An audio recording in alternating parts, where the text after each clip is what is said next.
உங்ககிட்ட ஒரு நிமிஷம் பேசலாமா? பரலோகம் யாரை வரவேற்க போகுது தெரியுமாங்க? சோதனையில் ஜெயம் பெற்றவர்களை தான். யோபு அப்படிங்கிற மனுஷனை தேவனே பாராட்டுறாரு. அவன் உத்தமனும் சன்மார்க்கனும், தேவனுக்கு பயந்து பொல்லாப்புக்கு விலகுகிற இவனை போல இந்த பூமியில உத்தமன் ஒருத்தனுமே இல்லை அப்படின்னு சொல்றாருங்க. ஆனா அவருடைய வாழ்க்கையில தான் யாராலையும் தாங்க முடியாத ஒரு பெரிய சோதனையை அனுபவிச்சாரு. சொத்தை இழந்தாரு, சுகத்தை இழந்தாரு, தன்னுடைய 10 பிள்ளைகளையும் மொத்தமா இழந்தாருங்க. ஆண்டவர் மேல யோபு நம்பிக்கை வச்சதுனால யோபு சோதிக்கப்படலைங்க. தேவன் யோபுவின் மீது நம்பிக்கை வச்சதுனால தான் தேவன் யோபுவை சோதிக்கப்படுறதுக்கு சாத்தான் கையில விட்டு கொடுத்தார்.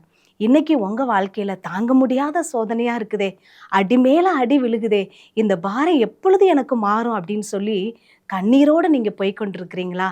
நான் நல்ல வாழ்க்கை தானே வாழ்றேன், நான் நல்லவங்களா தானே இருக்கிறேன், ஏன் என் வாழ்க்கையில் இத்தனை பாடுகள் அப்படின்னு சொல்லி கண்ணீரோடு நீங்கள் வாழ்ந்து கொண்டு இருக்கிறீங்களா? நீங்கள் சோதிக்கப்பட்ட பின் பொன்னா விளங்குவீங்க. யோபுவை சோதித்த தேவன் 2 மடங்கு ஆசீர்வாதத்தை கொடுத்ததை போல உங்களையும் ஆண்டவர் ஆசீர்வதித்து அநேகருக்கு ஆசீர்வாதமாக வைப்பார் அப்படிங்கிறதுல எந்த ஒரு சந்தேகமும் இல்லைங்க.